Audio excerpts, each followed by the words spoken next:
So you want to know about the house price index according to the Halifax and the nationwide? Great. Well, I've got an update here for you for February 2023 in this video.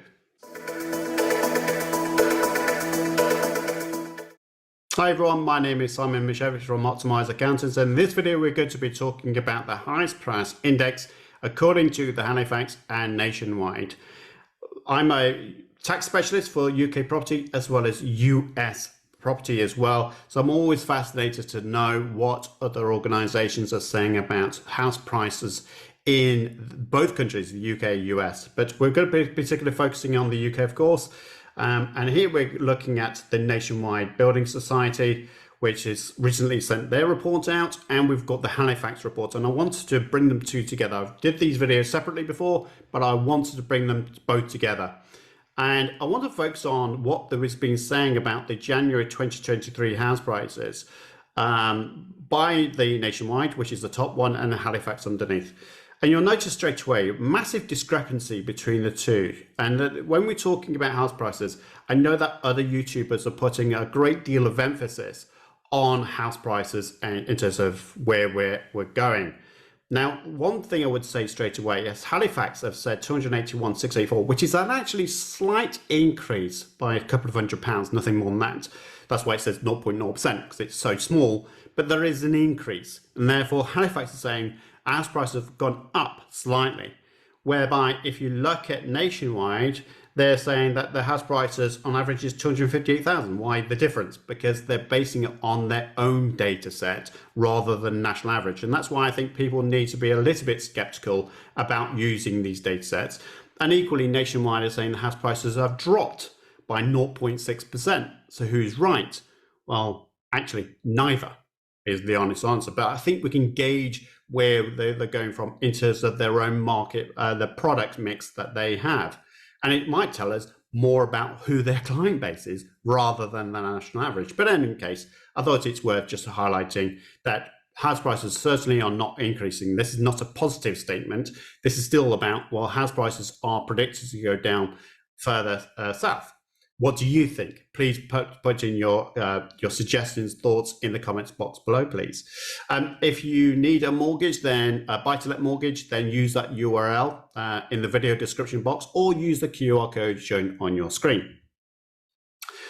So obviously we're talking about house prices. Now, this was the ONS report showing for December 2022, which was showing 294,000, which going back to this, is a lot higher than what we're seeing there. The Halifax is pretty much closer to 281,000, but 294,000 was the average house price.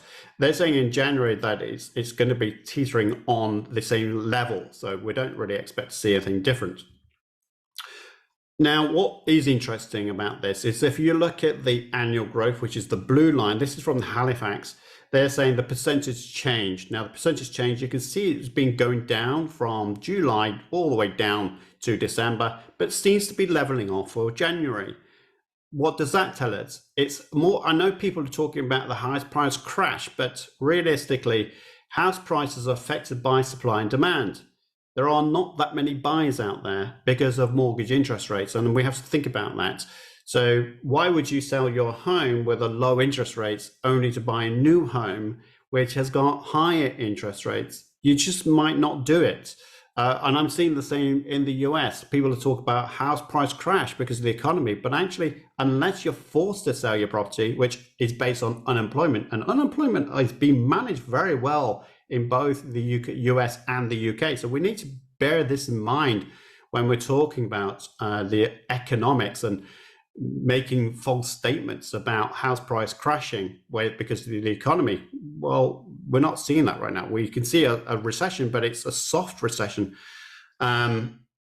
Cumulative house prices in the year, again, if you look at this is the end of year view, again, they're just saying that the house prices have been leveling off. That purple line, as you can see, was leveling off down and expected to go down, but prices fell by 0.1% was the sentiment. Month on month, a much smaller decline in previous months. However, December also marked the fourth consecutive monthly fall. So again, it's not talking about there's an increase in property prices. That's not what it's saying. But is there going to be a house price crash? I can't see it, but again, I'll be interested to, if you have data set rather than just feelings of, I know it's going to fall, but how do you know? Tell us the data sources that you're using to back up your argument that there's going to be a property crash based on what we can all see and view in your comments. That'd be greatly appreciated, because if you're seeing something I'm not seeing, and you've got data to share, then please do share it, because I can put that into future videos as well, and that'd be a great help. So thank you in advance for your data sources. Okay, so we're just talking about the nationwide here. So the recent weakness in mortgage applications may in part represent an early seasonal slowdown with chaotic backdrop in elevated mortgage rates in recent months. We know that bank of interest rates have gone up, so have mortgage rates. However, we saw from another video recently about mortgage rates not being as high. And in fact, even though the Bank of England are pushing up their rates, the actual buy-to-let mortgage interest rates aren't going up in the same linear fashion. In fact, banks are now holding it off to say, well, actually, we need to make these products still affordable. So they have control. They nationwide continue. Highest prices relative to earnings means deposit requirements remain a major challenge. We know this, that affordability of homes is so desperate. And I would say that for new home buyers, I empathize with you. If you've got children looking for homes, I empathize, because to try and get you onto the ladder is so difficult. We are seeing inflation, though, with wages now begin to pick up, and therefore the number of times to buy compared to house prices to wages is dropping slightly because of inflation of wages. But we need to control that as well in terms of inflation, and that's why the interest rates are there. So it's a cycle of horribleness, if that's a word. But again, please do share with me with your comments and thoughts around this whole subject. They talked about the the help to buy equity loan scheme that helped those with smaller deposits to buy a new home, which I think really is I think you're just creating more of a problem, because if you don't have the money, but now you're putting in more of a loan arrangement in place, then that's going to be more problematic for, keeping your lifestyle, because you got to finance this debt. However, the government's mortgage guarantee, which helps to secure availability and lower the cost of higher loan-to-value mortgages, has been extended to the end of 2023. Is anyone taking advantage of that? Again, do share with me on this video if that is something that you're using, you or your children for that matter. The Halifax, I'm just going to talk about what they said now. So the start of 2023 has brought some stability to UK house prices, which is really interesting. Everyone was expecting a fall off, but they're saying stability, with the average house price remaining largely unchanged in January at 281,684, a very small decrease on December, but the actual numbers that they used in the previous months was £200, so it's showing an increase, which is really interesting. They followed the series of significant monthly falls at the end of last year, 1.3% in December and 2.4% in November. So they are still citing that house prices have gone down if you look at it on a quarterly basis. Again, tell me what you're seeing in the marketplace. Are you seeing significant crashes?